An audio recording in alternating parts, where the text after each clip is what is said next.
Hello and welcome to the Build with Bear Workshop. My name is Pat Bear and I'm here to build a model kit. I'm also here to hang out with all of you. I'm throwing the Bear Cave, the Lego, the site, the tier 2 blue emote in chat. If you are currently a subscriber, you can reply with those emotes. If you are not yet a subscriber, you can say hi, you can use other people's emotes. If you feel like being a lurker, you can lurk. You don't have to say anything if you don't want to. It's up to you. You've got options and I say good on you. Enjoy those options. I am throwing the emotes in the chat. Those are, subscriber emotes. I will mention that currently I am at, boom, 26 subscribers. The goal is to get to 40. I shut up about it at 40, and then when it drops below 40, I start talking about it again. Lord Crashington here saying, hey, Pat. Hello to you, Lord Crashington. Welcome, welcome. Happy to have you here on the shindig. I hope you're doing well. I hope hey, guess what? Not just Lord Crashington. I hope everyone's doing well. If you are watching it right now, you're watching the VOD later, either on YouTube or you're watching the VOD on Twitch, because that's how you like to consume. Enjoy. I hope you're having a great Thursday or Friday if you are on a continent where it's already Friday, or you're watching this later and it's another day. It won't be the past, though. I mean, it will be maybe a couple hours in the past right now. If you're watching on the West Coast, it's not quite, it's early evening for you and not like later evening for you. And don't get me started on time zones because there's so many of them and they change. We do it. Other countries do it too. Like British summertime is a thing that just screws me up sometimes because I don't know when it's coming. Other than it's the summer, and then sometimes the time is different in the UK because of British summertime. And I'm like, ugh. But also I know there are plenty of people that are just like, when do we spring forward and when do we fall back in the spring and fall? Okay. I will not remember that again. I do remember that, but I understand why some people don't. I ain't tolerating no future people. I'm fine with it. Here's the thing, Lord Crashington. They let us know that things are still happening, right? When the new year begins in some parts of the world and the world doesn't end, we understand that that date had nothing to do with the end of the world. And it's like, whew, because we assume that it's not time zone based, that it's agreed upon bullshit arbitrary dates said by yahoos and weirdies. Aristophan just subbed at tier 2. That's 71 months. Let's throw the Bear Cave Lego site tier 2 blue emote in chat and thank Aristophan for all of those many months of support. Appreciate you very much, Aristophan. Thanks for being a tier 2 subscriber. Yeah, you can throw some emotes in the chat if you are a subscriber as well, especially the tier 2, because we got 2 tier 2s right now. For a long time, we had 2 tier 2s, and then we had 1 tier 2, and now we're back at 2 tier 2s, which is cool. It's just cool because I have an emote. I don't have any tier 3s. I'm technically a tier 3. I don't know why they do that, but technically I'm my own tier 3, but I don't get channel or sub points for it. But I'm listed as tier 3 for myself, and I don't know why they do that. I think they do that so that I have access to all emotes. That's the only way in the back end they could support tier-based emotes. That's my guess, is they were just like, well, every person like that is does that, so that way I have access to tier 3 emotes if I suddenly decided that we needed tier 3 emotes, which I'm just gonna let you know I have not decided that. If someone became a tier 3 subscriber, I would eventually consider giving them their own special emote. And then, of course, they would have the tier 2 emote as well. But I don't need that. I don't. So I don't know if I'll do that. Anyway, let's go to the overhead. There we go. I pressed the button once and nothing happened. And I was like, oh no. Did I lose sync? Do I have to restart the stream deck? No, I don't have to restart the stream deck. We're good. Hey, if you haven't been watching the past couple streams, this is the Unicorn Gundam Destroy mode. This is not a high grade where these pieces slide in and out. They are set because it's set in destroy mode. It is not in a mode where you build it and then they have to slide. that does make it easier to assemble than some other Unicorn Gundams. I have found, though, there are clearly two horns there. Yes, indeed. I have found that there are some things about this. No, a sad fat man. The V-fin in this case does seem to be a little demonic, but it is very traditional in Gundams, in big old Gundams, to have a fin, generally a V-fin. Some of them are decorated, some of them are layered, some of them look more like crowns. But yes, it is traditional to have that on your head to signify that it is the head of the kit. I don't quite know why. But anyway, these don't slide around as they do in some. That has made this kit better than other kits like it. Because you may know this, not everyone knows this, because I haven't built them in a while. I don't enjoy building Unicorn Gundams or Banshees. The Banshee Norn is a kit that's similar to this in the same style. And I have traditionally not enjoyed building those. And the main reason that I have not enjoyed building those is the simple reason that they are annoying. So why is it a unicorn? Is that a brand? Great question. So this is the Unicorn Gundam because that's the name of the Gundam. Sometimes some series have a detailed reason, right? The Gundam in Gundam X, its backpack folded out and looked kind of like an X. So it was the Gundam X from Gundam X. There are in-universe reasons in some instances. Sometimes it's because, this kit is named after the coalition that the kit is this Gundam is the main force of. Or this kit has wings, so it's the Wing Gundam. It's the Death Scythe because it has a scythe, and because it is the Grim Reaper. It's a Shinigami style thing. So it sometimes has that. Unicorn Gundam here. I don't remember exactly why it's called the Unicorn. Chat might remember, but I do believe it might have something to do with the fact that this is a white kit. That is why it is the Unicorn Gundam. But it doesn't have a horn. Yes, sure. But yeah, sometimes they have vast stories, and sometimes it's just like, I don't know. They just named it that. It's like German for a word that is, it's German for sniper, and it's a sniper Gundam. Or it's a sniper, and they just called it the GM Sniper 2, because it's the second sniper. Is there a model kit for the GM Sniper 1? No, there isn't. But everything's fine.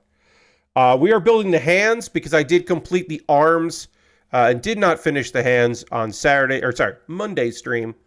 I forgot what day it was for a second. Unicorn Gundam had the V-fin as a single horn that split when activated. Ghost Valve, you're right. It's been so long that I forgot that this is the destroy mode, so it's a regular V-fin, and the regular Unicorn, the V-fin, folds into a unicorn horn. I forgot about that, Ghost Valve. Thank you so much. It's been a while. As I said, I don't particularly love the Unicorn Gundam, so I completely forgot about that. Which hands are we going to build? We should figure out. Let's see. They want 14, A14. Build A14 and A16. All right, we'll do 14 and 16. We'll build these hands. Yes. So here's the thing I've always said is that these kinds of things have their own logic, but sometimes that logic isn't shared, right? It's just like a thing. I talked about this earlier this year. The realization that I made that some people were like head desk about, and other people were like, oh, yeah, okay, is that I didn't understand for a very long time why in manga and anime and light novels, some adventure series had a slime. They just had a slime in it. And, and they would often call that slime lime, Lime.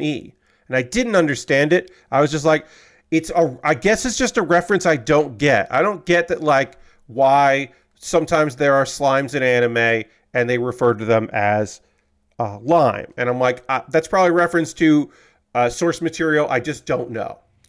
And then eventually I realized, oh, lime is just slime without the S. It's just most of the English word for slime. And so they just called them lime. And that's all it is. And it might be references. I did notice this little crash, but I'm finishing my thought. I will get to it. And I assume that at some point, somebody did it, and then it became like, oh yeah, that's cute. We'll call this slime lime like this other thing did. But that's all it is, and it's not some big thing I never understood. I never, like, a reference I didn't get. It was just a little play on words that I didn't get. It happens.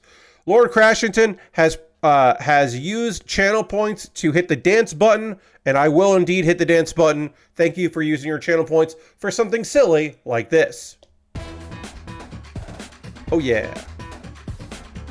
Bam. Little marching band drums on a Thursday. Get us going. Yeah. Bam. Then it loops again, so you can find the right spot in there to loop if you need to loop it for something. Thank you for using your channel points for the dance button.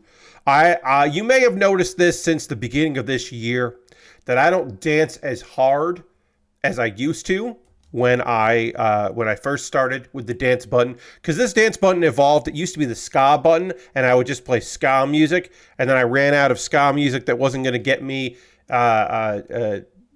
possible muting on my archives or a DMC takedown, so I switched to just other kinds of music, including dance music, a variety. But yeah, in January, what ended up happening was I got this chair. I got this very nice, comfortable chair, and I stopped using a wooden chair with a nice cushion on it, and I started using this chair. And that has meant that when I move around in here, the chair wiggles behind me, and because it's on wheels, it wants to move around. So it's a little harder to get down with my bad self in this particular chair. As opposed to the other chairs the previous chair. That's a little peek behind the curtain that was, I know, unnecessary. All right. I have a big thing I want to talk about, but we're going to start with small things. We're going to start with small video game news, and then we'll expand to larger video game news. Let's start with the small thing. Let's start with one that required investigation, and I am going to reveal the results of me asking the question, what would they do? And I will give that response so that you don't have to do that kind of investigation yourself. Nintendo put out an official statement saying, "It has come to our attention that certain members of Team Jackpot, the team that recently won the Splatoon 3 World Championship, acted in a manner that is not in line with our community guidelines while playing the Splatoon 3 game. As a result, Team Jackpot's win will be considered vacated, and the team will not receive trophies associated with the event. Additionally, the in-game splash tag banner commemorating their win will be adjusted via an upcoming software update. Nintendo cares deeply about our players and our community, and we take responsibility to upload our community guidelines seriously." And so you are saying, what did Team Jackpot do or say that got their win revoked and their championship vacated? And the answer is racism. Just pure, simple, easy to identify racism. They were so comfortable in their own racism that they did it at an event, because there have been accusations with receipts for apparently quite some time about them just being fucking racist. Members of the team just openly being racist in their discords, on Twitter, in chat, in live streams, just generally being racist, specifically racist about black people. if I need to be specific about it. And no, I do not have receipts in front of me. I cannot send you links. They are easily attainable. Did Nintendo know about this going into this event? I don't know. It would be very difficult for them to actively ignore it, but they could have actively ignored it up to this point. What I want to make clear is they didn't say your behavior outside of the events, has a, means that we can say, hey, fuck off because of whatever. I'm saying they said, hey, you just can't be this fucking blatantly racist at a Splatoon 3 event. You can't. Take note, everyone. If you are openly, vitriolically racist at Splatoon 3 World Championships, they'll take away your fucking prize. Can you still be as racist as you were previously within the community? I don't know. We'll see. We'll see if motherfuckers rally around these assholes going forward. I don't know. They might. They might rally around them. Is this the right piece? Did I pull the right piece out of here? Yes, this is the right piece. Okay. Yeah, there would be a volley of support for this. Yes. Yes. So, at the end of the day, as always, America is a country where you can say whatever you want. Your speech is protected from censorship, but not from responsibility. That is not part of it. Actions have consequences, words have consequences, and private companies with a attempt at all times in all directions to control their narrative and having their narrative be, we're fucking family friendly, you assholes. It is not a surprise that they would respond to this by being like, yeah, no thanks. Yeah, we don't need that. Guess what? Your lucky Splatoon 3 has a championship, and then we even let, obviously, I don't agree with this part, but it's Nintendo.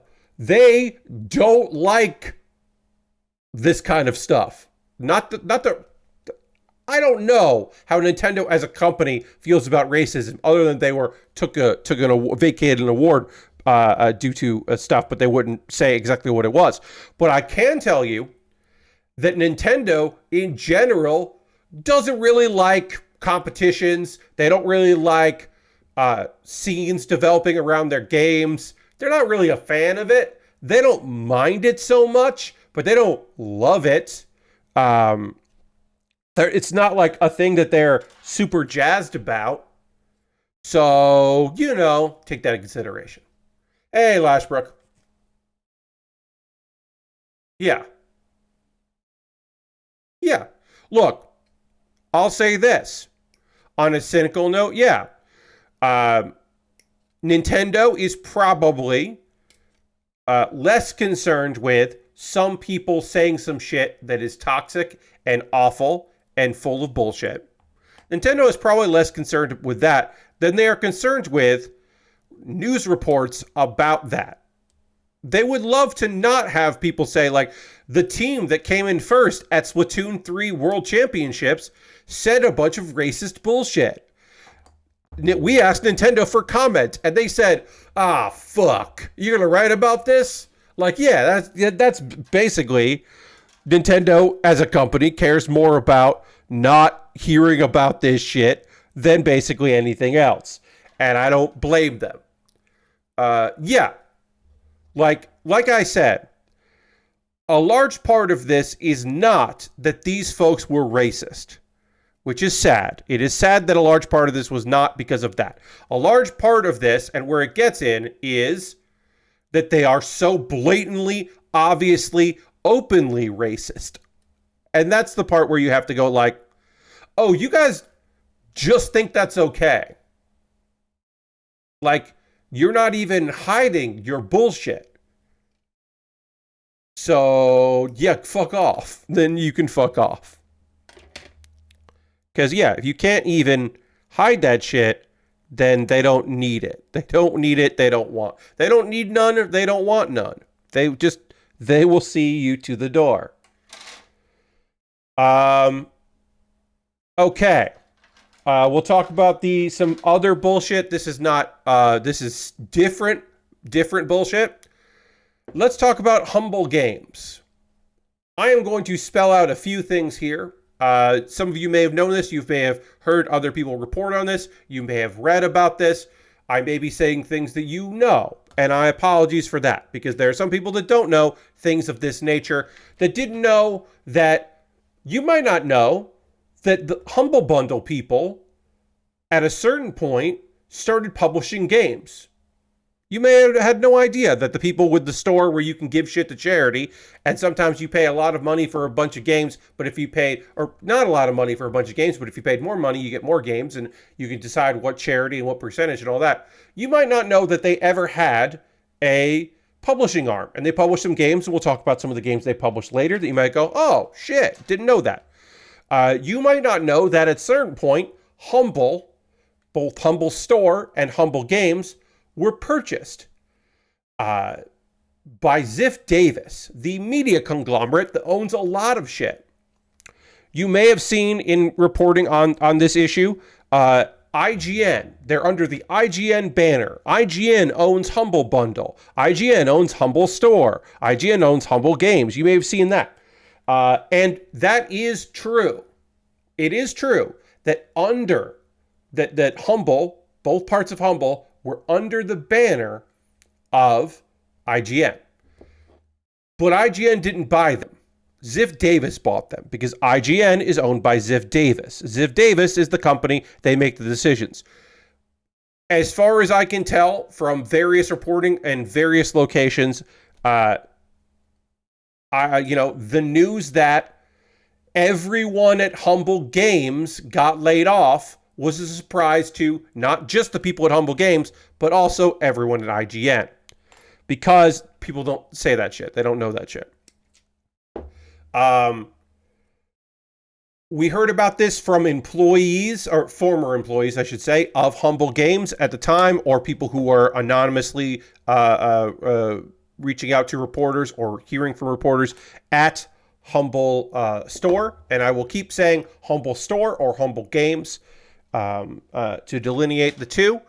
That everyone got laid off. There had been cuts throughout Humble this year, and there were cuts at Humble Games before, and now the rest of the company has been laid off. Humble did put out a statement about this, and they do not refer to it as the closure of the company or this branch of the company. They say it is a restructure, which is, again, technically true. They are restructuring. And by restructuring, I mean they are having a different company publish the remaining games that are still in their docket and look at basically they decided they wanted to get out of the publishing business, and now they're just going to pay some people to do the publishing part of the job for them and not have it be in-house and not have it be a department, which is not what restructuring is, as people who are not in the world of business describe it as. They would describe that as a shutdown. That's 38 people laid off, or sorry, 36 people, my apologies, 36 people laid off. The statement that came out from Humble said involved much deliberation and careful thought with the goal of ensuring the stability and support of our developers and ongoing projects. That deliberation and careful thought did not include any employees with Humble Games, because again, they all got laid off, and there is reported by numerous people did not see this coming. They knew more layoffs were probably coming. They did not realize it would be completely gone. Humble Games began in 2017. They have published, A Hat in Time was one of their first games that they published. They published everything from Slay the Spire, Signalis, Unpacking. Last week they published Bow, Path of the Lotus. There are certain games that are in the pipeline to be released this year. Yes, and devs who have games coming out do not know who to contact because everyone at Humble Games is no longer an employee of Humble Games. So now they have to reach out to the other side and hope that the Humble person they're reaching out to will put them in touch with whoever they actually need to talk to at some point because they have games coming out. And this brand new team just has to deal with it.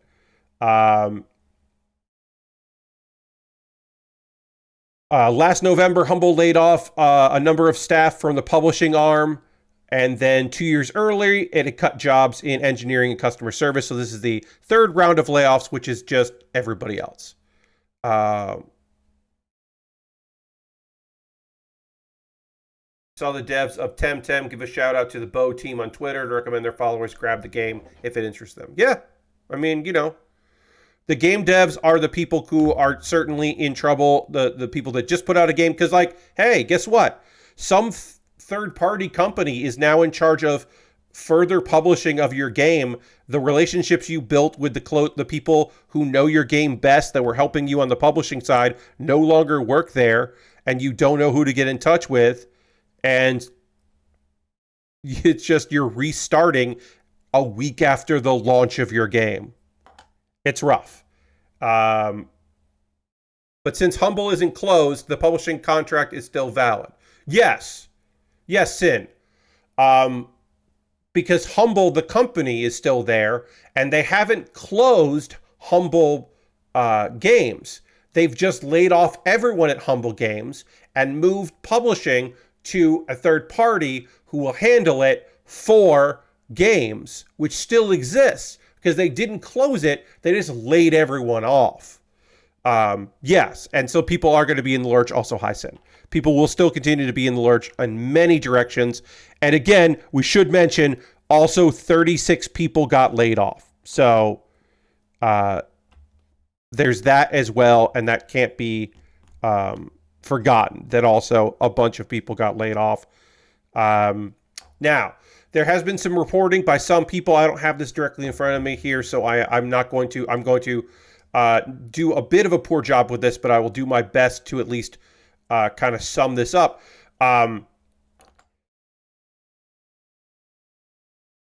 It seems like from conversation amongst various people, anonymous reporting in this instance, or, you know, anonymous quotes, that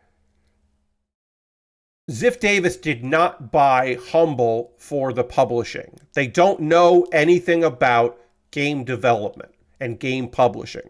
They wanted Humble a storefront. They wanted a storefront because storefronts continuously make money. They just make money because you're going to get more deals. You're going to go out there and make more bundles. And then the other business was kind of the side business. So they don't know what to do. And they reportedly, again, this is, this is anonymous reporting. They didn't, oops, a piece just flew out. Where did that go? Wow, where did that go? Holy shit, that flew. And I have no idea where it went. Hold on. I'm going to try to find it. That flew pretty far. So I'm going to this. I'll keep talking here for a second. See if I can figure that. Yeah, I have no idea. Wow.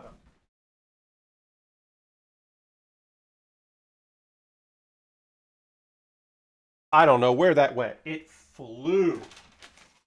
I will find it probably after the stream is over. Okay, I'm not going to try to find that now. I'm going to go over here, and I'm going to hit this. I don't know where that piece is going to go. Where that piece went, it flew the fuck away.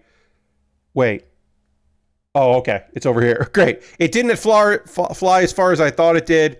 I found it.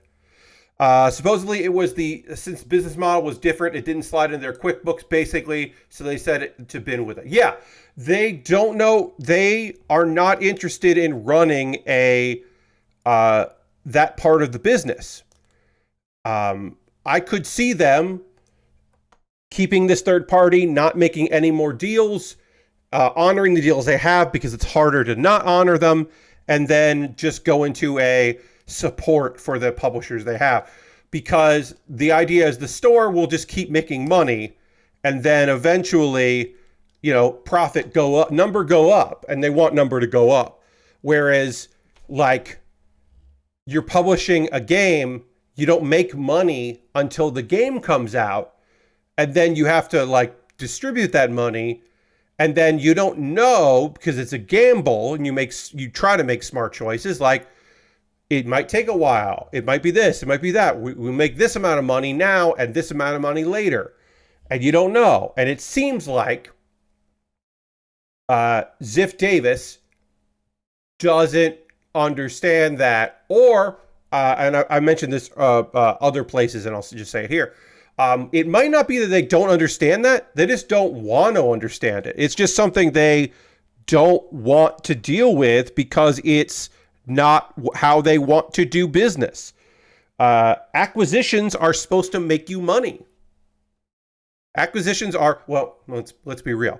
Acquisitions are supposed to make you money or become a place where you push debt you've acquired from other places that didn't make you money. And you put that there, and then they live with your debt, and then you sell it for less, and you take a loss on it, so you don't. But that's okay because you dumped a bunch of debt, and it's fine. And then you blame it on the employees that were there, or the previous business, or market trends, or whatever dumb bullshit you want to say. But you just kind of fucking deal with it. And then you move on to the next acquisition, which hopefully short term make you a bunch of money and make your investors happy. And it is a shit way to operate. Anyway, that fucking sucks. There were a lot of games. A bunch of devs have come out, talked about how they really enjoyed the team. Humble. So a thing that I want to say is, again, why is it under the IGN umbrella? It's so reports will say IGN owned Humble Store. Because IGN, to some people, is just like a content farm of information and all that. But to other people, is a website that has been around for a long time about games. And so you go, oh, okay, yeah, sure, they own that, okay. And you don't start thinking about how, well, it's run by the people that own IGN. And IGN has no say over it. So then, if you are going to be mad and you don't look too deeply, you again are mad about the choices that have been made by IGN, even though it's really Ziff Davis. In the same way that I try to be very clear when I talk about Crunchyroll in a negative. When I talk about Crunchyroll in a Crunchyroll has made these decisions, I do try my damnedest to make sure that I am saying Sony owned Crunchyroll. The head of Crunchyroll recently was at a TV upfronts. There's a big TV upfronts, and they were talking about how they enjoy competition. They said some dumb bullshit about how they were like, oh yeah, well, more competition is good for everybody. So Netflix and Amazon, we welcome it. They didn't mention High Dive, who are their direct competitors. It's not apples and oranges. Netflix is apples and oranges. Netflix and Crunchyroll, apples and oranges. High Dive is their actual also apples. It's just their basket is way fuller. It's a much smaller scale. But it's very funny to hear the former head of Funimation, who is now the head of Crunchyroll, talk about that, considering the fact that Sony bought Crunchyroll, merged it with Funimation, and then went with the name Crunchyroll because they were like, well, after laying off a lot of people at Crunchyroll, went with the name Crunchyroll because internationally, Crunchyroll is the little guy. Sounds like the little guy. And Funimation is a dinosaur. There are people who like anime that did not know that Funimation had a streaming service for a long time, because to them, Funimation is the company that made DVDs or had anime on TV and VHS. They did not consider Funimation to be a company that, like, it didn't occur to them that Funimation would have a streaming service. So Crunchyroll is the more modern brand, and that's why they went with it. But also they went with it so that when Crunchyroll raises its prices or buys Right Stuff and then closes Right Stuff and merges Right Stuff into Crunchyroll's store, then you say, Crunchyroll fucking sucks, I hate them. And you don't say Sony is bullshit and Sony loves to buy up its competitors and then close its competitors and then just smile and with good PR and they fucking suck ass. And you don't say that. Instead you go like, fucking Crunchyroll. It's fun. It's fun how that works. Because it took Funimation years to include digital codes and Blu-ray releases, so folks never built a library. Yes. Yes, they took a long time. And then also, don't forget, there were some digital purchases that, through licensing agreements, did not carry over. That if there are some people that purchase things on Funimation, through Funimation's website, that no longer have access to those things. Because quote unquote reasons. Are these the wrong pieces? These are the wrong pieces. I pulled the wrong things out. I got heated about shit. I pulled the wrong ones out. I need these. Okay. I'll find those. They're on my shelf. Okay.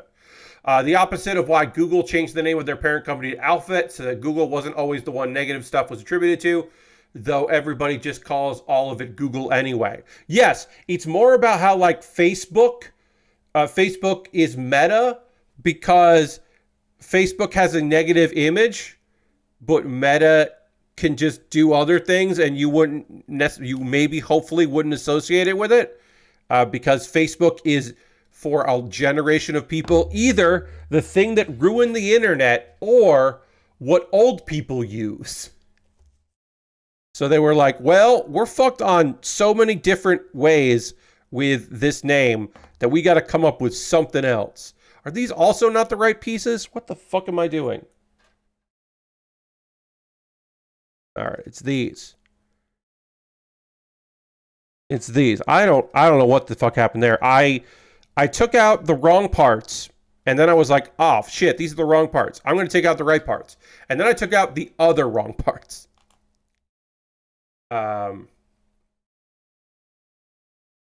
It's that terrible pizza place in town that changes its name to escape a bad Yelp history. Yes. Or like that Marvel game that changed its name so that all its reviews would go away because it was a new game.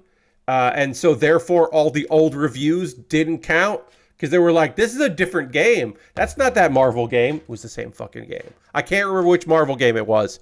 But they did do that shit. Marvel Heroes 2015, 2016, 2017. Yes. Yes, Lord Crashington. I don't doubt that game did get better or good, but it also was like, this is a different game, buddy. What are you even talking about? That's a different game. It's not a different game. It did get better, but still. Let's see. This is we're gonna get into some union talk.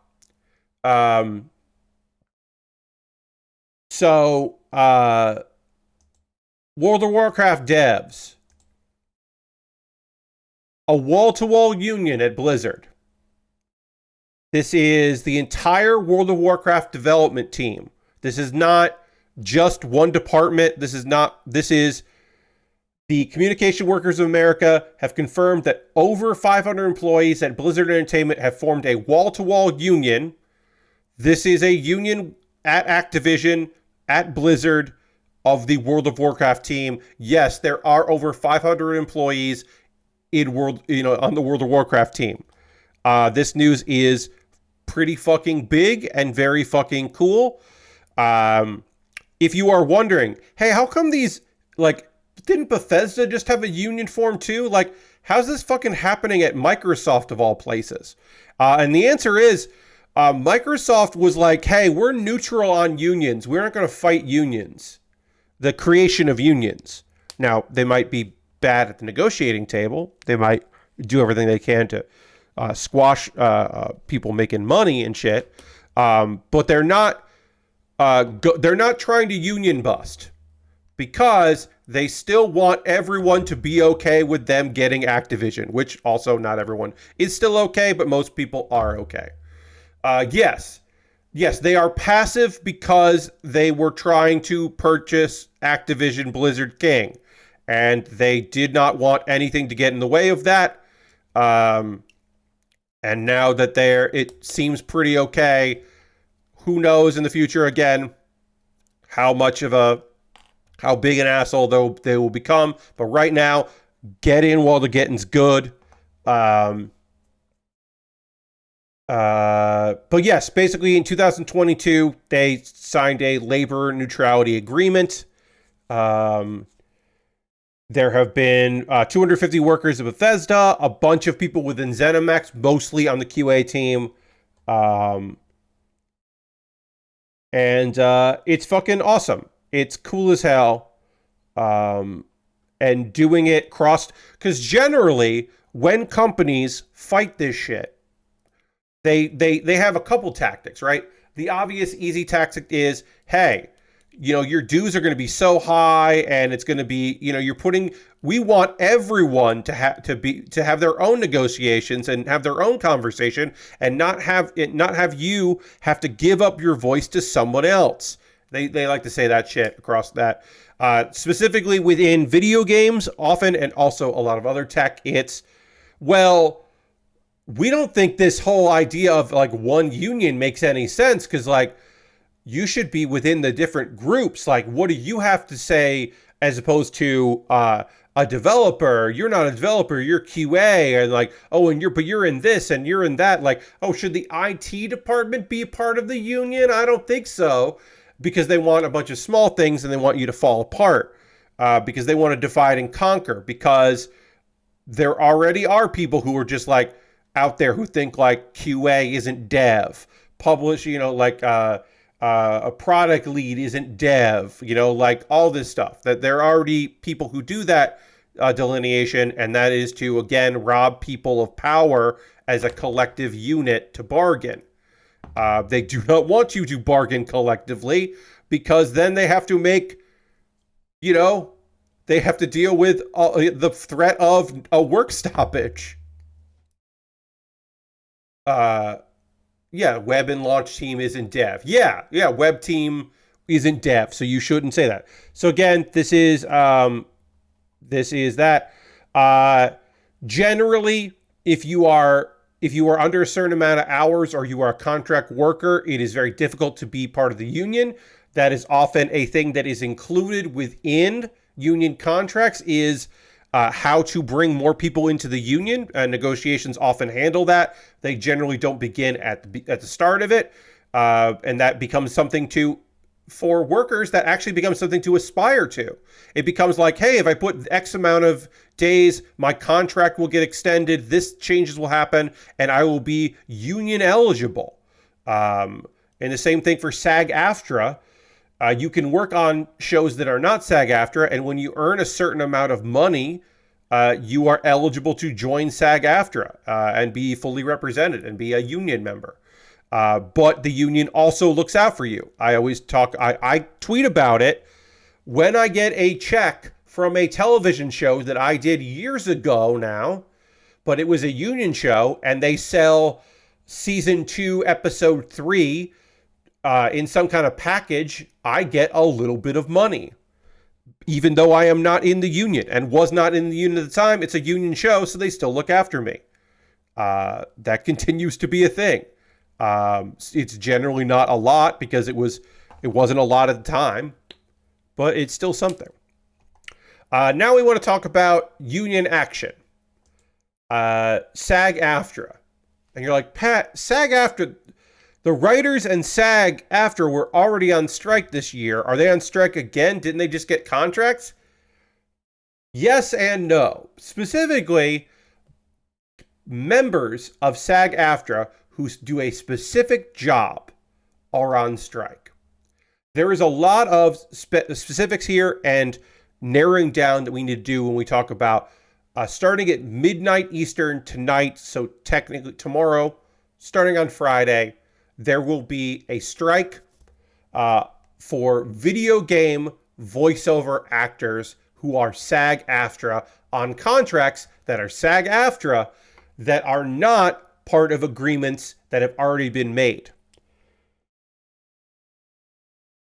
When the major strike happened, A24 went against the general collective of movies and television studios and signed an agreement, not to make new movies, eventually they did do that agreement, to release actors, and they agreed to whatever demands that ahead of time they were like, hey, whatever contracts you signed there, we're going to honor them, and we'll honor them retroactively. Because they had movies coming out, and the easiest way to still have promotion for their movies was to say, we are moving aside, we want to make this work, we want to work with SAG-AFTRA. In that way, there are going to be game studios that are outside of this failed negotiation that are going to say, hey, we already signed, and going forward, if you want this, you have to be, agree to these. They're going to agree to these terms. There have been negotiations for over a year now. There are 20-something points, and one of them they cannot settle on. One of them they absolutely cannot settle on, to the point where now they're going on strike. That's AI. Now, I can't get into actual specifics of what they can't come to terms on, per se, because that's for the negotiation team, right? That's the negotiating team on both sides. There may be leaked documents as we go forward. My assumption is that this collective group for the interactive media agreement on the side of publishers will probably work smarter than the studios did as far as leaks go, putting out leaks to try to make the other side look bad. I think they will most likely just try to put pressure on actual people who are working actors to be like, you don't have to worry about that. We're going to go non-union with this. Hey, you get an exemption later. They'll forgive, whatever.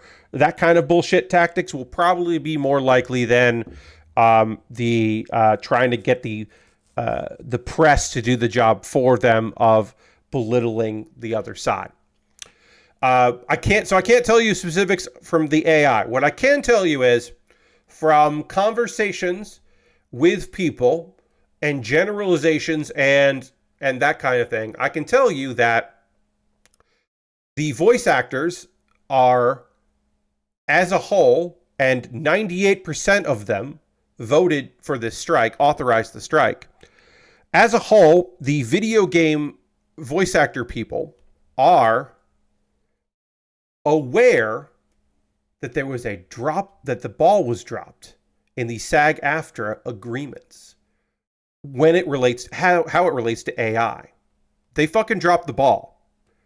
So when you hear statements from people like Fred Drescher about AI and protect, enough is enough. When the companies get serious about offering an agreement our members can live and work with, we'll be here ready to negotiate.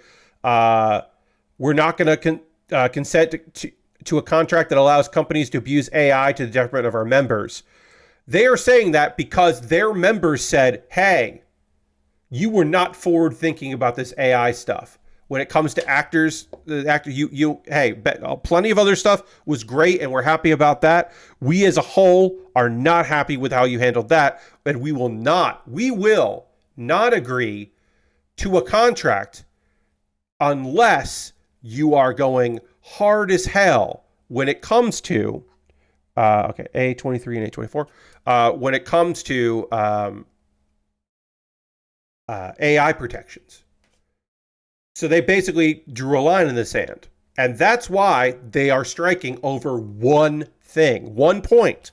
Because the game studios among this group, and again, this is not all game studios. This is a collective, a handful of game studios because some game studios have their own agreements. Some game studios don't do anything. They just ask their actors who are auditioning to ask for exemptions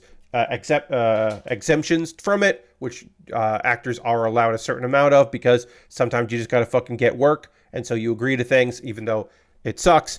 But yeah, they are in many ways the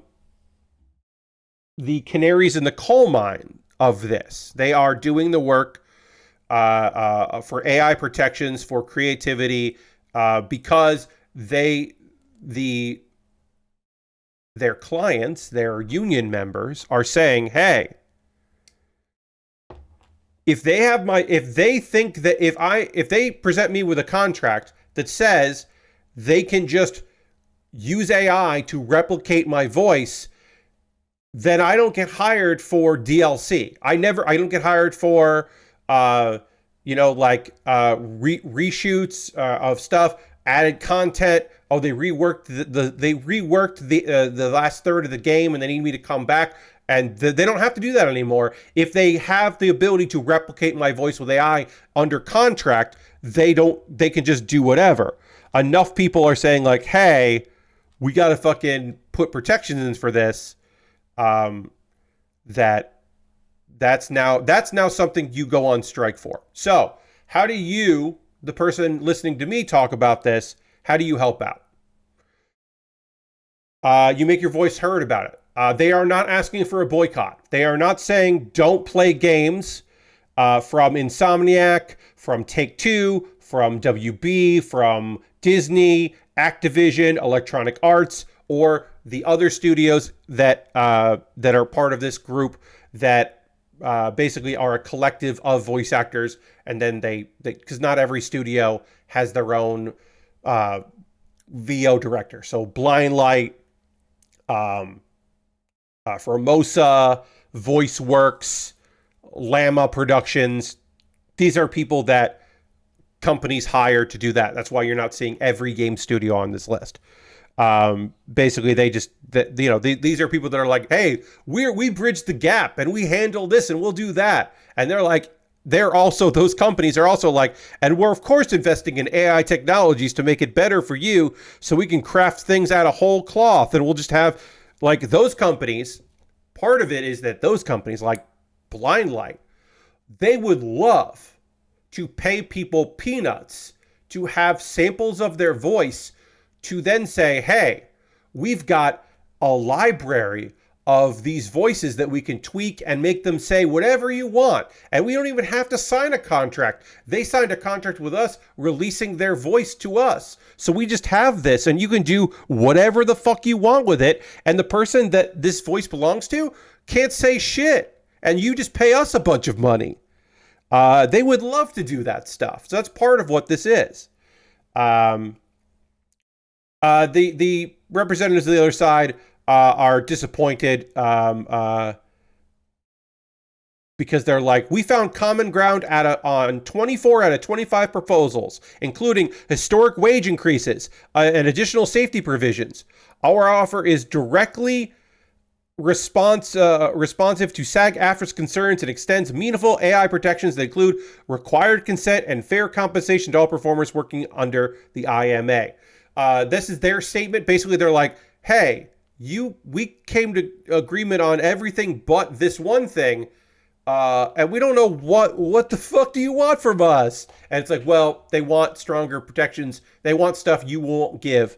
The assumption being is much like SAG-AFTRA's with the actors, traditional actors in film and television roles, that they would overlook AI to get everything else that they wanted. And they've been working a year without this agreement. But basically, it's come to the point where they're like, okay, you're not going to budge on this shit. You have to budge on this shit. So they're going to then instead, they are going to go on strike. So play the games you want to play. Be supportive. If you are in a union, talk to your union representative about not crossing picket lines. If and when those pickets come out, Oh, we're not gonna for this weekend. We're not gonna call voiceover actors at San Diego Comic-Con scabs because they are not scabs. A provision has been put in place that allows voice actors to honor the commitments that they agreed to. Because let's be real, San Diego Comic-Con started today, so a lot of these voice actors, not all of them, but a lot of them are already in San Diego making appearances at things for video games, among other things. So like they don't have to fly back home.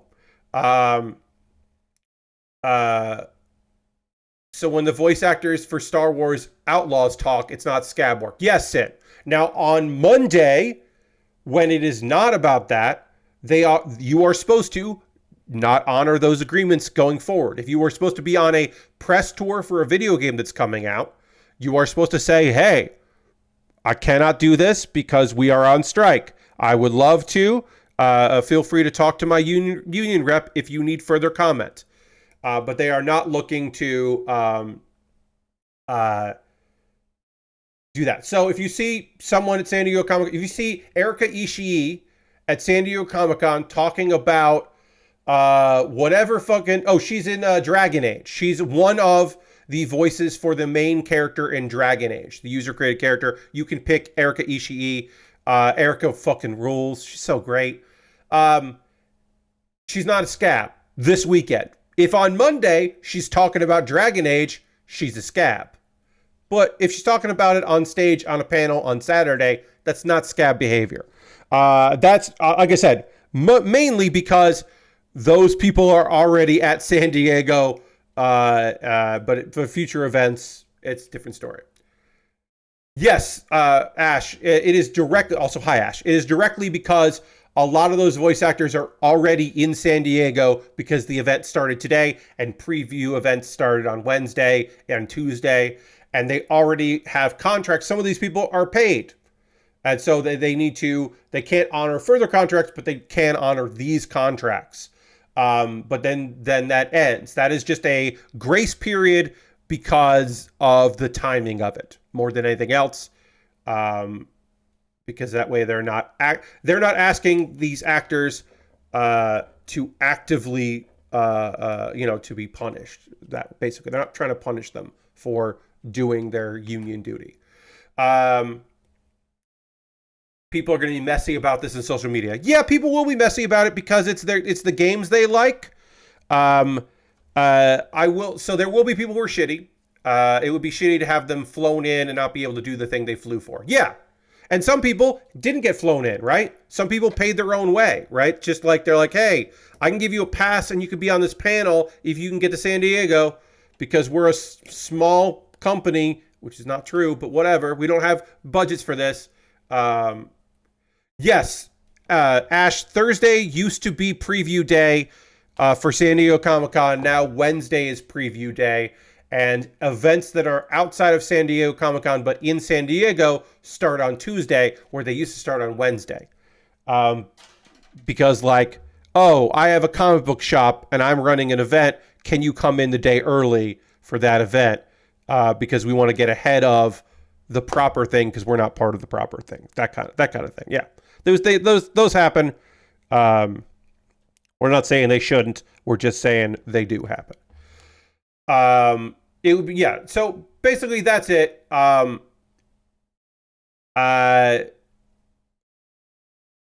If you are in conversations with people who are like, who fucking cares about voice actors? They should just whatever. My game isn't gonna come, the game I want to play isn't going to come out because of that. You go, hey, these motherfuckers are already not paid enough to make the thing you like. Yes, if your bullshit complaint is that everyone should be unionized, yes, they should. Well, why didn't the other do it? They should. Yeah, they should unionize. Yeah. The other thing is, if you like any kind of creative entertainment in any way, shape, or form, these folks are on the forefront. They're going to eventually get the best protections on record history for AI. And that's going to become the new standard where you're like, well, our contracts better be as good as voice actors in the game space.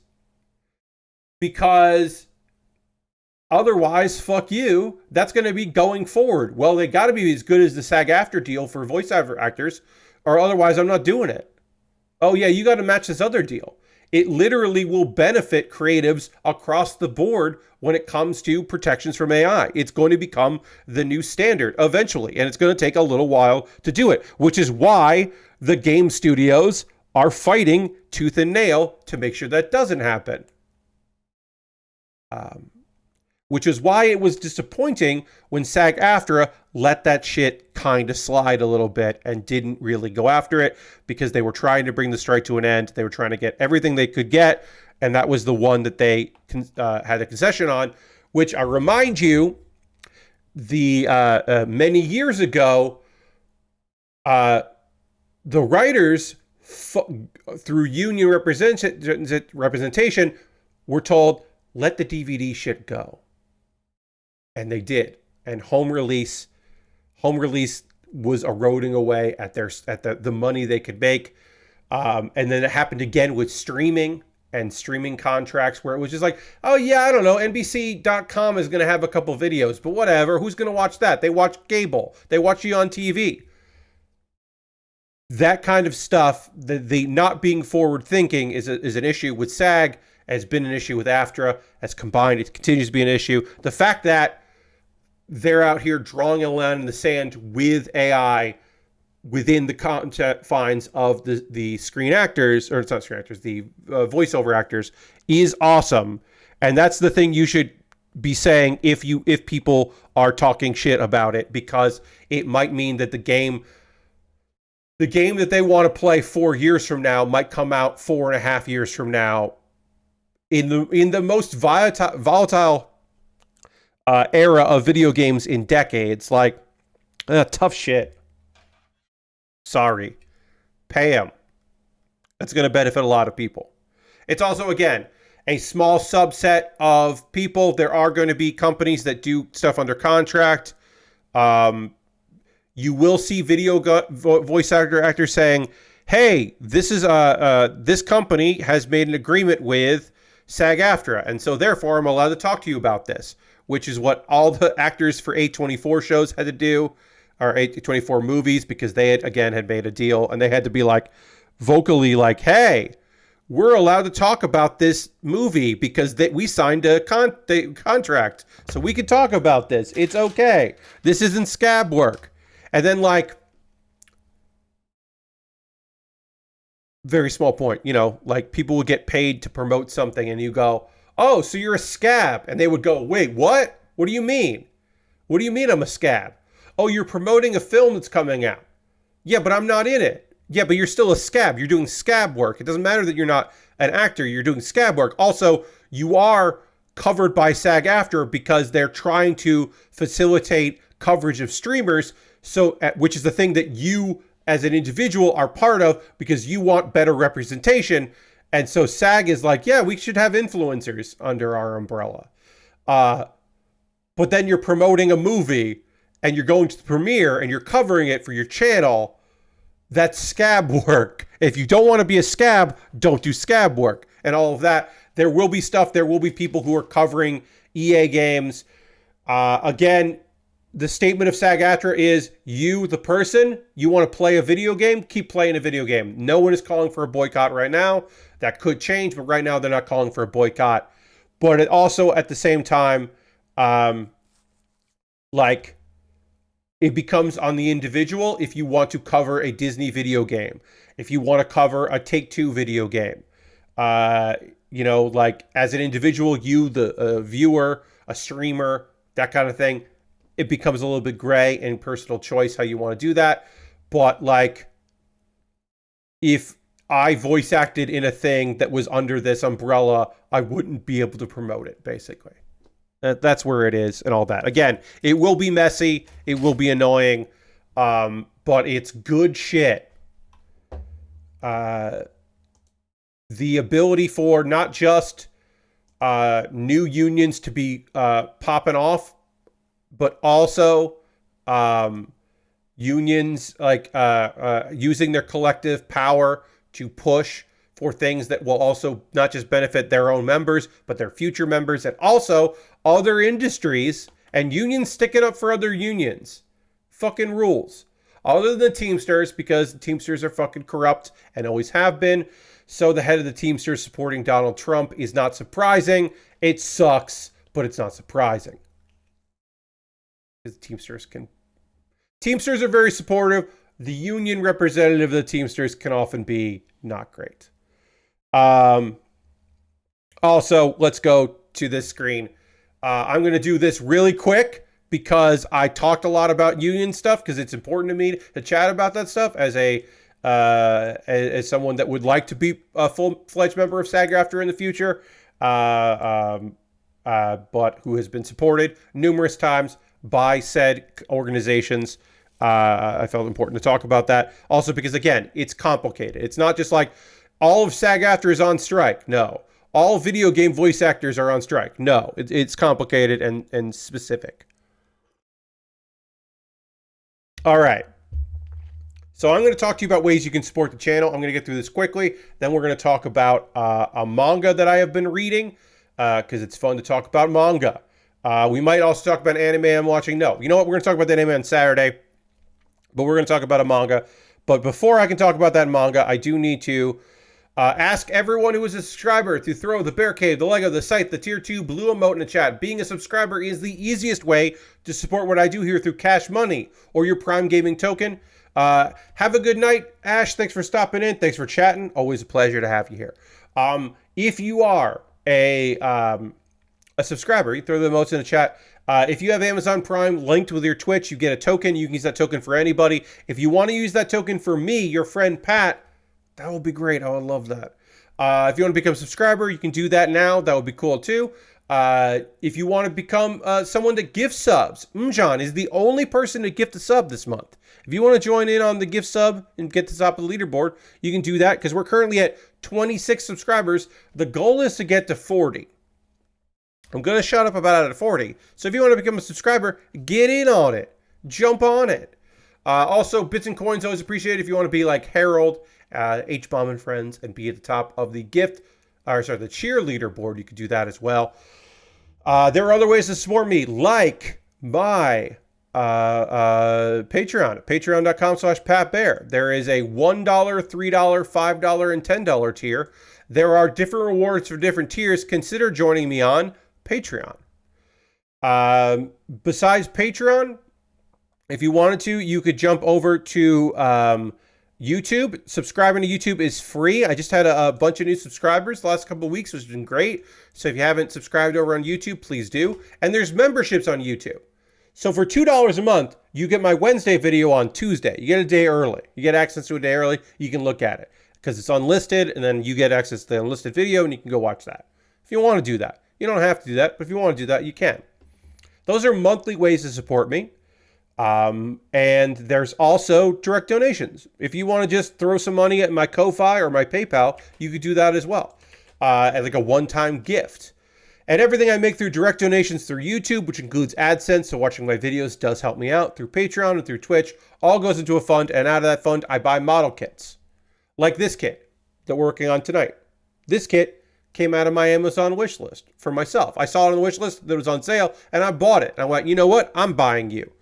I looked at this list, and I decided you're a thing I'm going to buy. And then I built it right now in front of you. And I have a backlog of a bunch of stuff that I would be happy to build in the future. Now, if you want to say, Pat, don't build anything from your backlog, build something that I decide you should build. If you want to do that, which would be awesome, by the way. If you want to do that, you could buy something from my Amazon wish list. If you buy something from my wish list, it jumps the queue. It becomes the next thing that I'm going to build in the future. I've got Lego sets. I got model kits. I have inexpensive kits. I have expensive kits. I have kits that are constantly on sale. I have stuff that is brand new, and maybe I don't know when it'll go on sale, but right now it's $17 for the Sword Impulse Gundam from Gundam Seed Destiny, or it's like $18 for this Lego Technic thing, this motorcycle 2-in-1. Whatever. Sometimes free shipping, sometimes not free shipping. See if there's something there you'd like to see me build in the future. And if you want to purchase it for me to build it, I would love that. I got some gear in there because it's always nice to have some gear options. So see if there's something there that you'd like to see me put together on stream. And maybe I can make that shit happen. Throne is my alternative to Amazon because it's nice to have alternatives. So you can see if there's something on Throne that you'd like to see me put together. Or a piece of gear or some gift cards, maybe. You just want to have me have some gift cards. That'll be nice. And then, let's see. The most convoluted way to support me. The thing that just makes no fucking sense. If you want to do this, go to USA Gundam Store. Buy a gift card there. You buy a gift card to USA Gundam Store. You get a gift card code sent to your email. Then you send me a DM on Twitter or Blue Sky or Mastodon with the gift card code, and I will use that gift card code to buy something. You'd also maybe whisper here on Twitch, but those DMs are probably easier.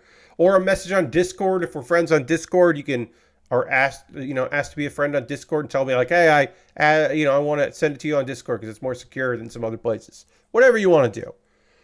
Don't invite me to your company's Slack to send me a gift card code.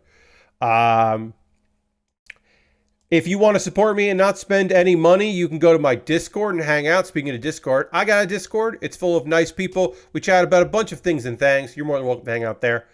A couple video links for you to check out. This Monday, I put up a new episode of Pat Baer's Anime Club. Pat Baer's Anime Club is my ongoing video series about different topics within anime. And this one, I talked about 10 shows from the first half of 2024 that I thought are pretty fucking good. They are my favorite shows, 10 favorite shows, in no particular order, alphabetical. And then we'll see at the end of the year what didn't make the cut because new stuff came out that I thought was just as good.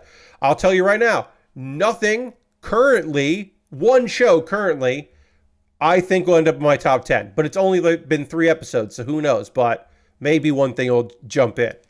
I haven't done this before. I should have been doing it for years because it's nice. And also it's nice for me because I'm going to watch that video back towards the end of the year and go, yeah, oh yeah. I mean, I did love that. Oh yeah, you know what? I liked that, but I don't know why. I don't know why that ended up in my top 10. I think maybe because I needed 10 because I don't know. Oh yeah, that was a good show. You know, that kind of thing. I'll do that. And then speaking of good shows, a show that isn't on my top 10, but was a show I really liked from the previous season, is a show called Bartender Glass of God. And this week's episode of Kuma Baer, I talk about that. In under a minute, I try to sell you on one of my favorite shows from last season, which is visually stunning. It's a show that cares so much about bartending, the art of being a good bartender. So much care and craft was put into this series that is, even for someone who does not like drinking or doesn't drink at all, I still found it an engaging series by the end of it. I really did grow to enjoy that series. You should check out Bartender Glass of God. One of my favorite shows from the spring anime season. So that's everything I need to promote. But yeah, hey, even if you just have it on in the background, if you just like mute Pat Baer's Anime Club, like you hit the like button, you leave a comment if you want, and you just want to have it running, like that puts money in my pocket, and that money does go towards model kits, I should say, because I don't have any good way of separating those, so I just include all of it. So other people wanting to watch a short about a video game and they're mad at me about that still helps me out. I get some thumbs down to some of my shorts because I think that just the very concept of me being a person talking about anime rubs some people the wrong way because I'm quote unquote old, which is not untrue. So we'll talk about Oshinoko on Saturday, but we will talk about a manga that I have been reading. But before we can talk about this manga, I do need to drink some water. I'm going to dramatically transition back to the overhead camera, which we will do right now.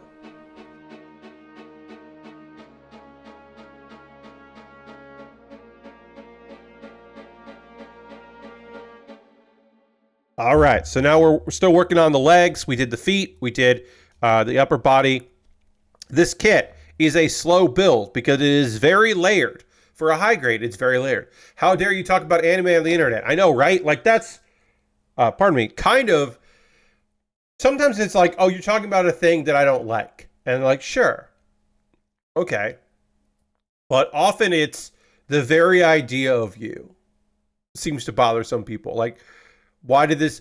I did get a comment once that someone sent to me, not on YouTube, but they sent me like, Pat, I just don't like shorts, so I'm always going to dislike them if I see them. And I'm like, okay, well, I'm going to make 52 of them at least this year. So maybe you don't want to follow me, or maybe you want to turn off notifications. So you, like, or something, and not check your subscriber, maybe unsubscribe. I don't know. But I am going to make at least 52 of them, because I will make some other ones, because if there are good clips to come out of my streams, I am going to upload those, especially like WWE. Hey, guess what? Shorts of things going wrong in a WWE 2K24 game still does fucking numbers. Those do pretty well. People like watching weird glitches and stuff. Like when people eliminate themselves from Royal Rumbles. People like that shit. So if that happens, if there's a moment in a stream where that shit goes down, I'm gonna fucking talk about it, because it gets people wanting to talk about that stuff on stream, or wanting to like it and maybe even share it. And then I make a couple pennies, and then I get model kits. I have $100 and I can take that out and go there. But why click on an anime video? Well, so Lord Crashington, again, specifically about shorts, you're just hitting the forward button. Some people click on shorts they really want to watch. Other people are just scrolling through shorts on their phone, and then and the algorithm says, hey, you watch a lot of stuff about anime. What about this guy talking about anime? And you go, no, I don't want to hear anything about Kaiju number 8. Fuck this. And then you're mad about it for reasons. As one example. Does it make sense to me? Not particularly, but whatever. But that happens. That's different than someone like disliking my Pat Bear's Anime Club video, because you kind of need to seek that out, or it got recommended to you and then you click on it. But there are shorts that just kind of appear in your feed. And sometimes it's like, hey, turns out I watched too many clips of one VTuber, and now, oh no, or in this case, two VTubers that work together because they're a unit. And now that's my fucking feed. My feed is goddamn all VTubers. All VTuber recommendations. So much VTuber recommendations right now of just like, here's this compilation, here's this moment, here are, I will say this.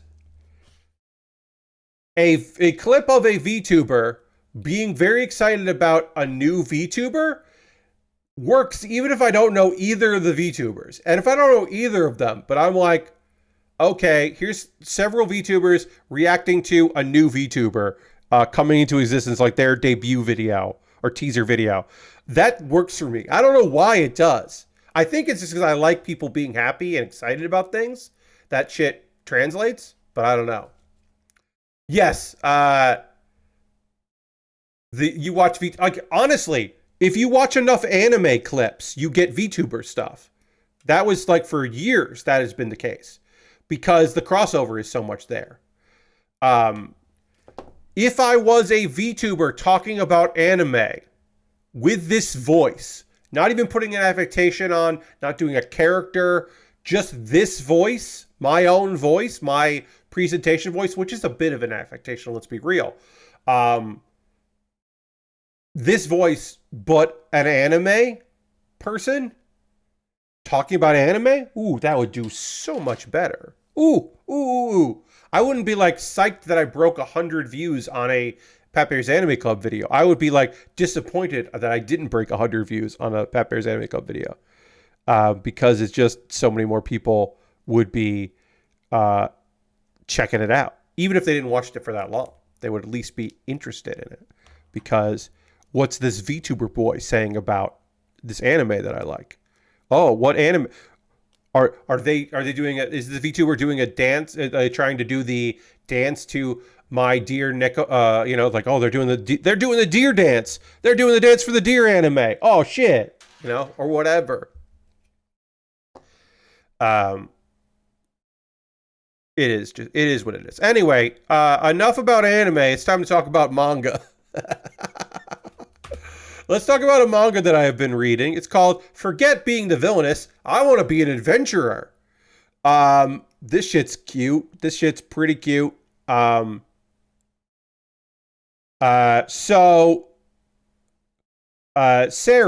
or Serafine, is just she is somewhat of how do I put this?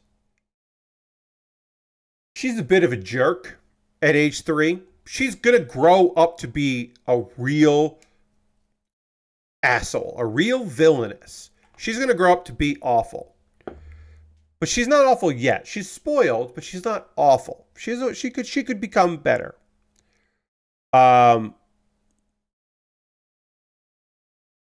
things also go bad for her. Like, she's a brat, but then things turn out bad. And she lives a life of pain, and that pain is somewhat her responsibility, but other parts she had nothing to do with, and she had no way to control that parts of her destiny in any way, shape, or form.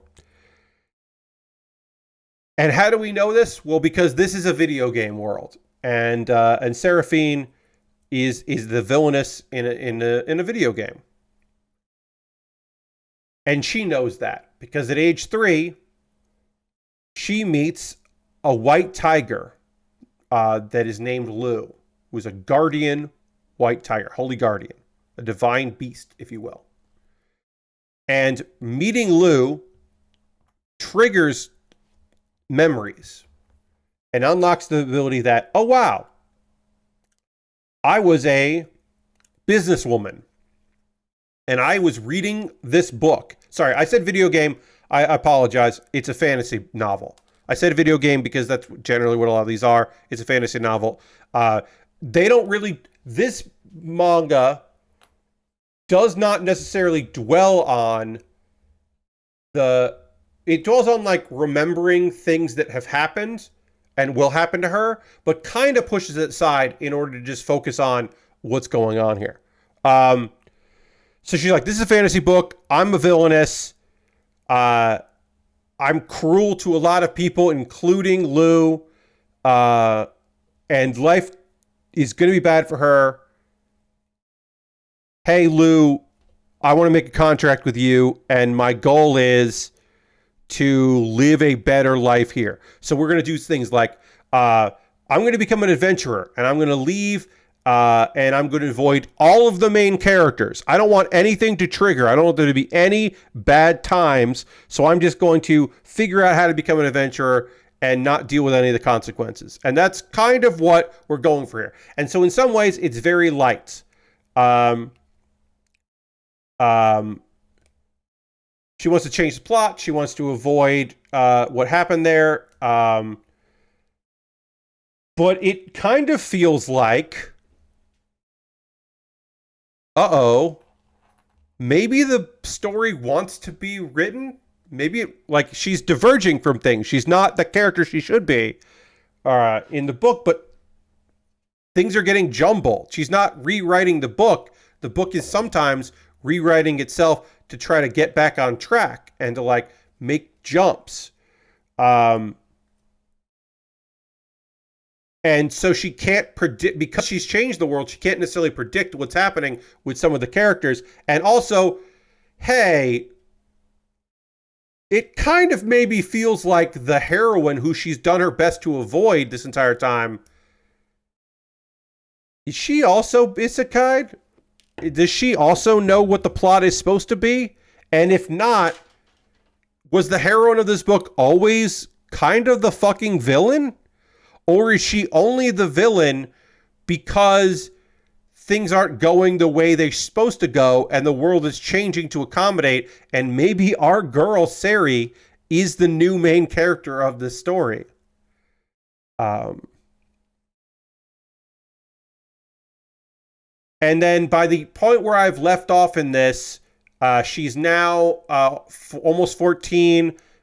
She is becoming she's become an adventurer. She's gone to school. She's avoided some stuff. There's some stuff that has gone wrong. and probably but also things might be going a little different. Her white tiger is awesome. Their interactions are great. But yeah, it's not fully straightforward. It's not like she's like, well, I have a guide because I know all this, because the world around her is changing. And I do find that pretty fucking compelling and pretty goddamn interesting. So I would say this is a pretty good one of those. This is a pretty good story as far as the like, oh, I'm the villainess, but I'm going to change my fate style of show. I think this is one of the good ones. All right, so this was C18, and this is C19. So 19 goes like this. This goes like this. Then 18 is going to go like this. That. So if that goes like that, then these are going to fit together like this. Okay, so that's going to fit together like that, although there's pieces in between. That's going to go on the top. And then this is, oh, I have to build what that is. I was like, where does that go? I have to build that. So then it's going to go there. And then we do the same thing on this side. Again, this kit, despite being a high grade, is somewhat complicated, which I don't dislike. I'm not saying like, it's too hard. It's interesting. I like putting this together, figuring this all out. But that's what I've been reading. Forget Being the Villainess, I Want to Be an Adventure is fun. It's not as zany as some of the other, like, oh, I'm supposed to be the villain in this story kind of thing. It's also not as dark as some other ones have been.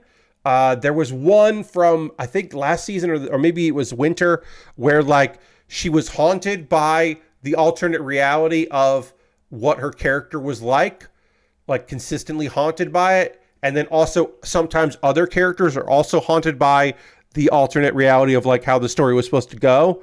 And that one was definitely a more sad tale and occasionally a little, I guess I would say, a bit sadistic. So we haven't had that in this. That's not to say that we won't, but that hasn't been like that in this story so far. And it's pretty great. There's not a lot of chapters of it, but there is light novel, if that's more your style. If you're more of a light novel fan, I believe you can find that like that. All right, so then we need, we're just doing one of these right now. We can put that stuff aside. We're going to do one leg here, and then we'll do the other leg. We're not doing two at a time here, so 6. Now is the part of the stream where I want to hear from you, friends, because Monday, we didn't really talk too much about this stuff, so I want to talk about it tonight.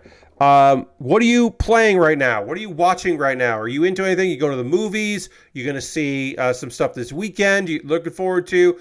You playing any new games? You playing any old games? You watching old stuff? You following any new streamers for you? Or you're just like going back to old stuff and you're like, I'm doing the endurance run again, or whatever it is.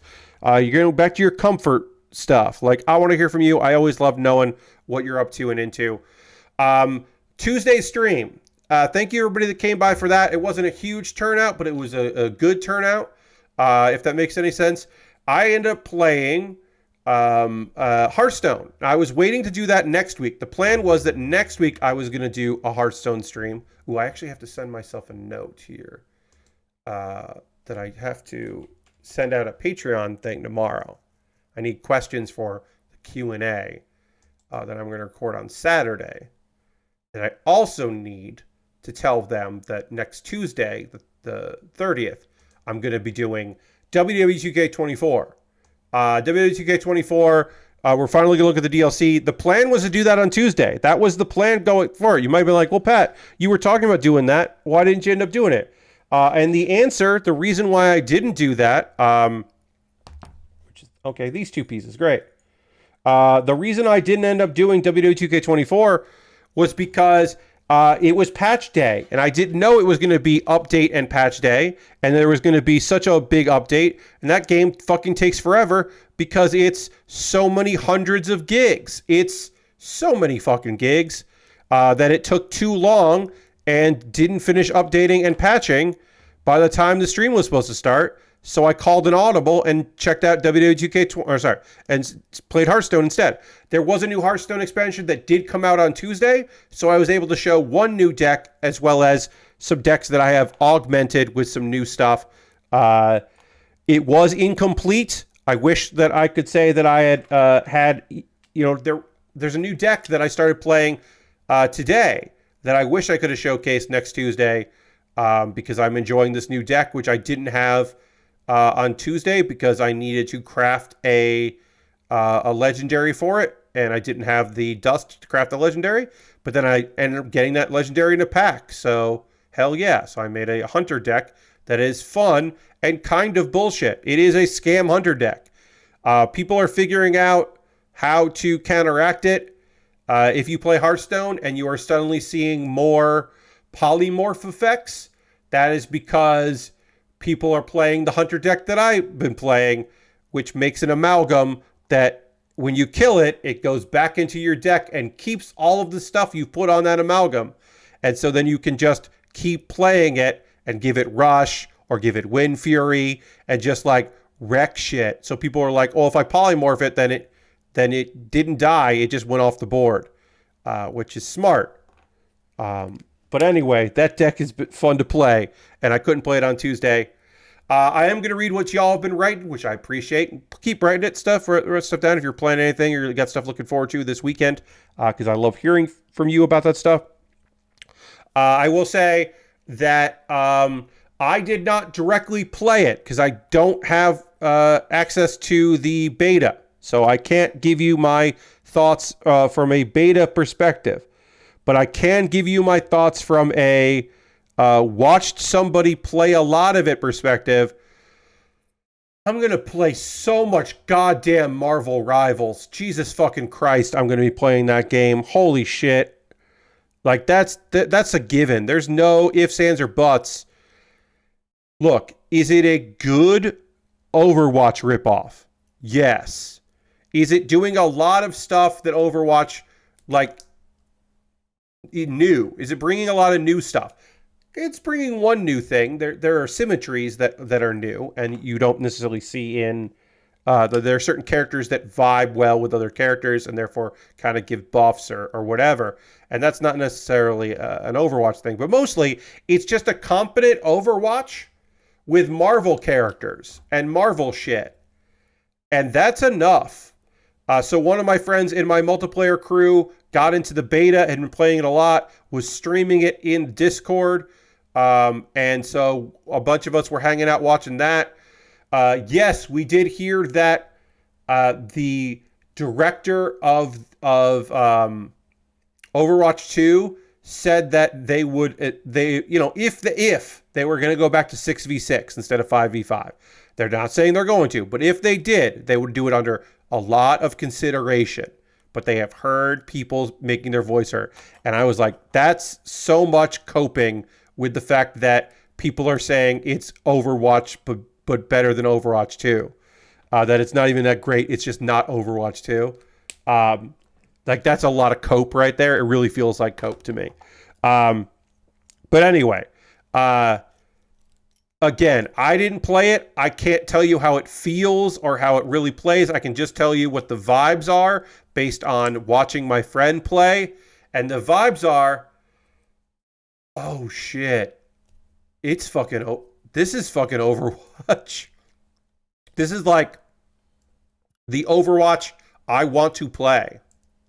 And that feels really good to feel that to have that out there. And again, is that a replacement for Overwatch 2? You bet your ass it is, because guess what? None of my friends are playing Overwatch 2 anymore. Even the diehards, even the ones that jump to games. The report from Concord is did not enjoy playing Concord. Might check in later with my friend, one of my friends who checked in on Concord for the group. We are desperate to have a game that everyone can play, that everyone would be excited about. This Marvel shit is going to work. Perhaps there is someone in my multiplayer crew that works for a company that is also part of Marvel, but not actually Marvel. They are not an employee of Marvel, but they are an employee within the umbrella of all of that shit. And perhaps they are pretty excited about playing a Marvel game that they can be excited about with friends. Perhaps.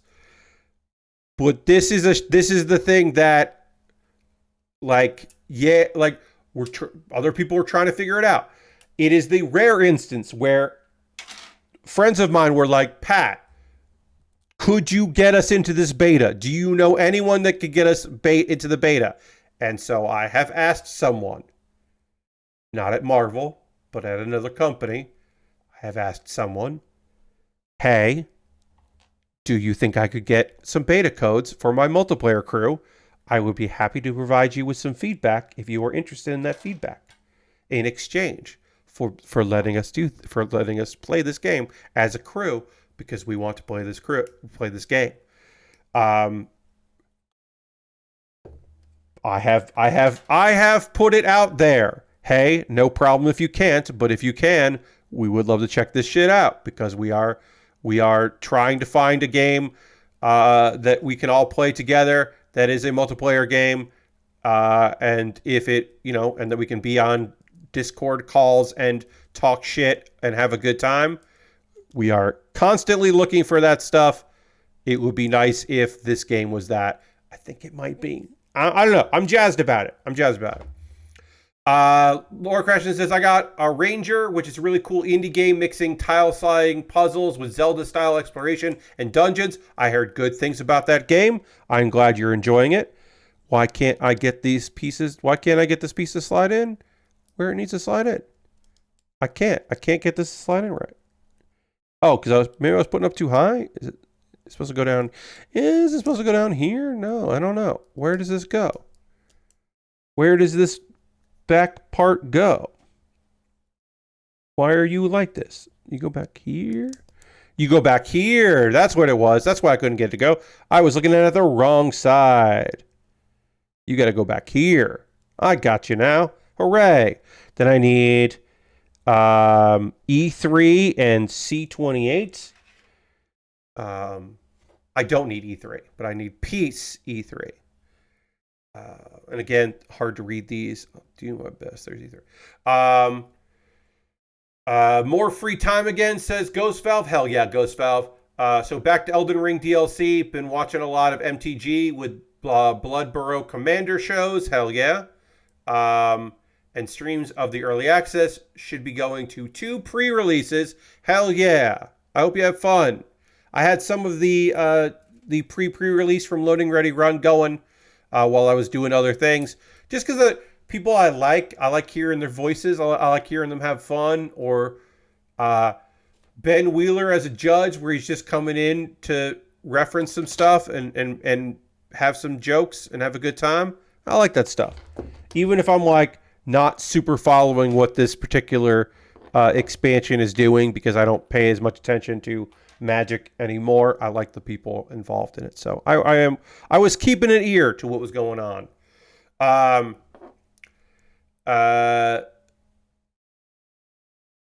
Let's see. Lord Crash says they must be desperate to please the fans. They want everything.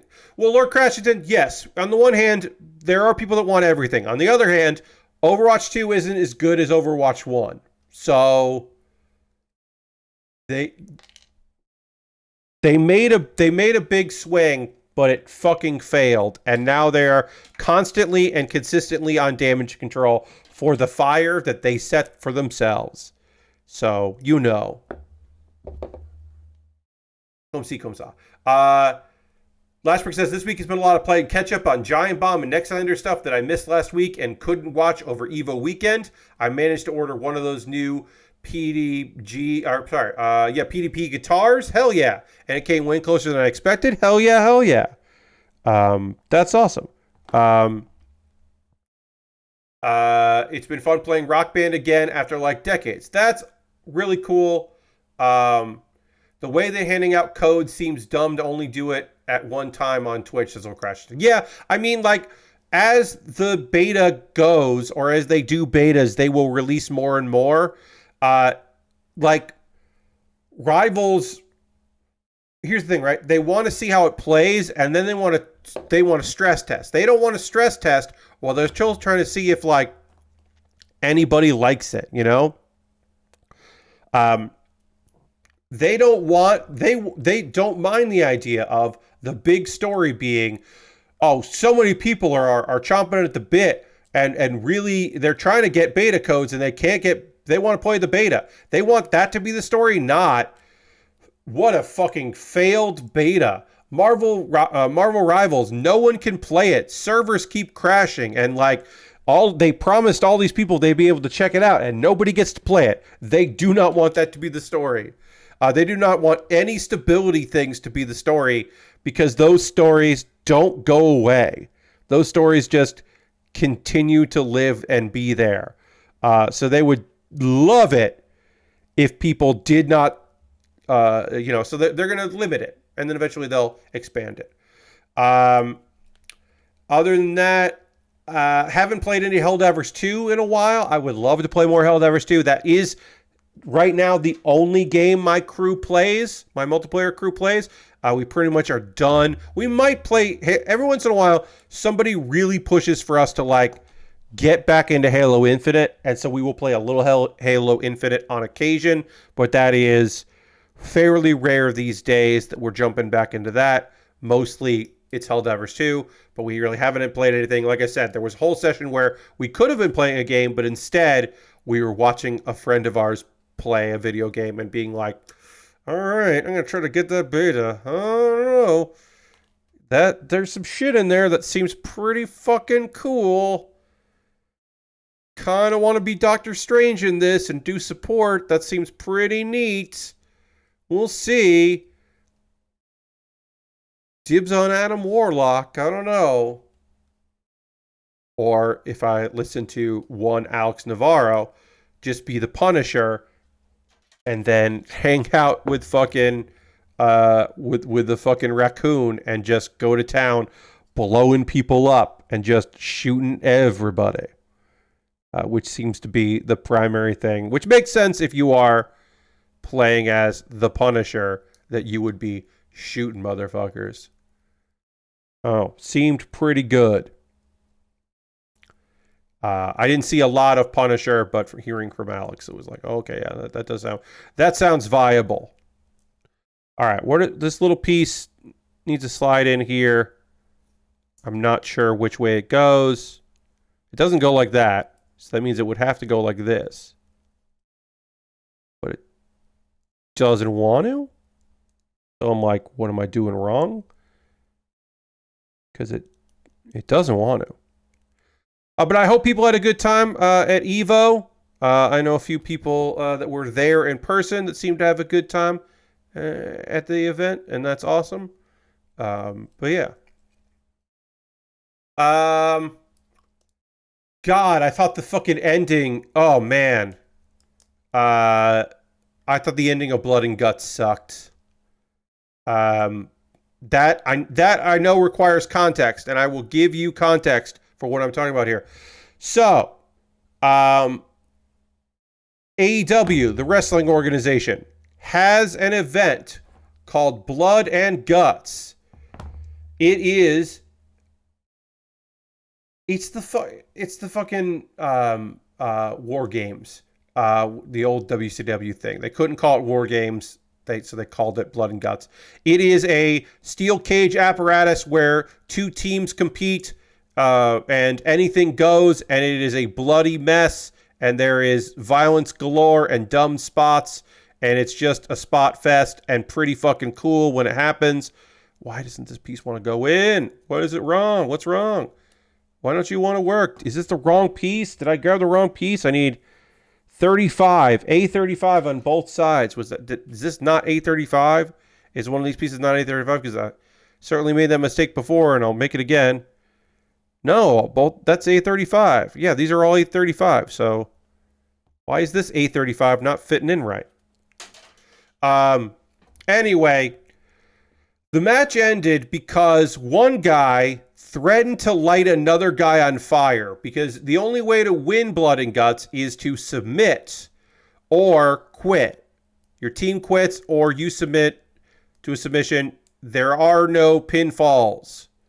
There are no ref stoppages. You just give the fuck up. And one team was not going to give the fuck up. They weren't going to give the fuck up. Why would they give the fuck up? And then there was threats of lighting a guy on fire. And they were like, actually, we give up. Fine. We give up. We won't. Please don't light our friend on fire.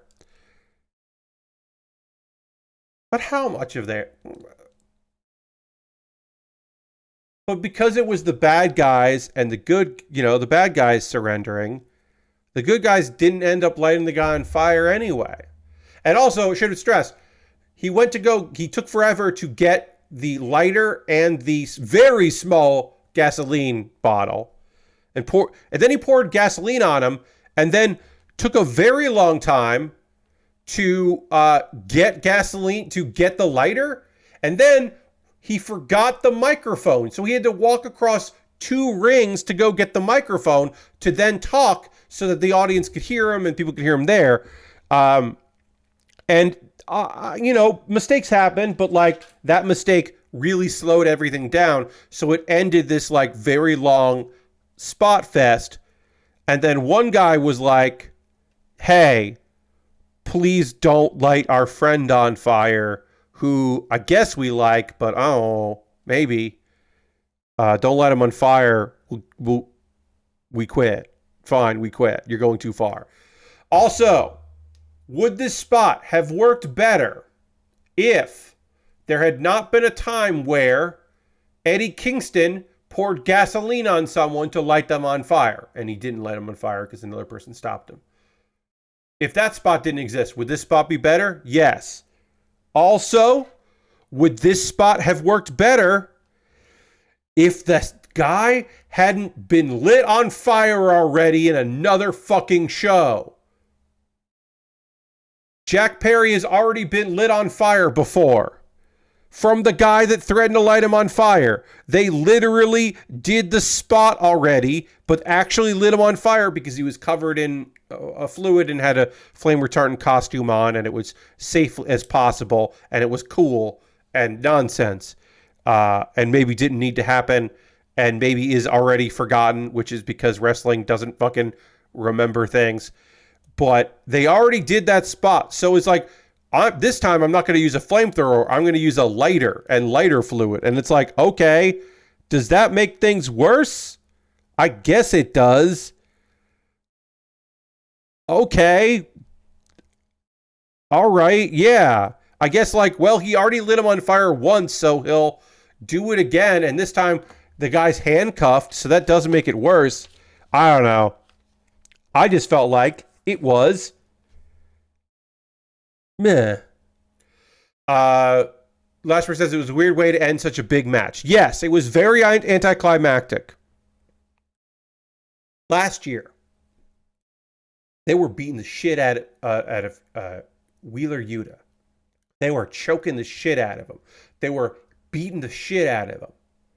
And Jon Moxley quit to save his teammate, Wheeler Yuta. He said, okay, we quit. Because he did not want to see the youngest member of their crew get beat up anymore. And it wasn't a bit anticlimactic, yes, but it made sense for the moment.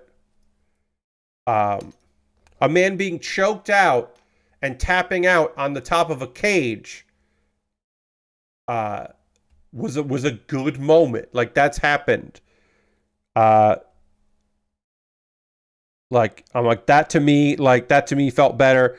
The Moxley match was understandable and I think worked out better. This was just deflating. It was just like, okay, so Team AEW won, and Darby Allin gets a title opportunity against Jack Perry at All In, a match I don't particularly care about. Hooray. I don't know. It was deflating. It was just kind of bad end to a pretty fucking good wrestling show overall. Lord Creston says, I did watch the Unfrosted movie on Netflix that I was not expecting to have a scene parroting January 6th with mascots invading Kellogg's HQ. Lord Crashington, I was also not expecting to read that sentence in the chat. That is a thing that I was not expecting to read. Wow, okay. Yeah, that's fucking weird. Yeah, you shouldn't expect to have that show up in a thing. That's bizarre. I'm going to finish this last little part here, and then we will call the stream. We did stuff. It doesn't feel like we did a lot, but these legs are fucking complicated. So, like, normally this many streams in, and I'd be like, oh, next stream I'm going to wrap things up. I am not wrapping things up here. Like, this is not over. Because we still have the rest of this leg. We have the other leg to do. We have the waist. We have the weapon and the shield. So I think that Monday we're going to finish this up. So I will probably put a poll out on Sunday about what to work on next. But I definitely do not think that we are finishing this kit up on Saturday. And honestly, we might not finish it until the end of Monday. Which is cool to have a really detailed high grade that didn't cost that much money. But also like a bit of a surprise that this kit is just taking so much time to put together. Still fucking cool though. Still a good kit. I'm still really liking it. But yeah, it is surprising to me how much work this kit is. Not complaining though. We almost lost a piece. We did, Lord Crash, and also almost lose a piece. And then turns out it didn't fly as far as I thought it did, which is great. But that is going to do it for tonight's stream. We're going to wrap up there. I hope you had a good time. I had a good time. But again, I hope you did. I always want to know if you had a good time. The archive of this stream will be up immediately on Twitch and then on my YouTube later. We are going to raid. That is how we end every stream around here. We're going to go find someone doing cool shit. On Saturday's stream, which will be the next time we continue to work on this kit, I will end a little earlier than I've been ending the last couple streams. I even went past 11 on Tuesday because it's finishing up a game. Because I can be a little loose about that. Also, lately, I haven't really been starting on time because I've been waiting for a few more folks to show up. So I've been starting a little later than normal. So I don't mind ending a little bit later than normal. But who should we go hang out with tonight on a Thursday? Let's see who we're going to hang out with. I don't know. Oh, okay. Let's see. Did they start? Have they actually started? Are they still hanging out? Let me see. Okay, no, they have not started yet. So friends of mine are gearing up, but they haven't actually started their stream. So we are going to go hang out with P2. P2 has been playing Little Kitty Big City, and I really want to see my friend hang out in that game. I think that's cute and fun. So we're going to go do that. So feel free to come along on this raid. We always end with a raid. But we're going to go hang out with P2 because P2 is online. So we'll go hang out with Mitch. Thank you all so much for hanging out. I hope you have a great rest of your night. I hope you can come back. Hey, please, if you can, come back on Saturday, 9 p.m. Eastern, as I continue to work on this fantastic kit. Yeah, have a good one. Thanks so much for being here. Let's go hang out with a fun, chill game. Goodbye, everybody. Goodbye, goodbye, goodbye, goodbye, goodbye, goodbye.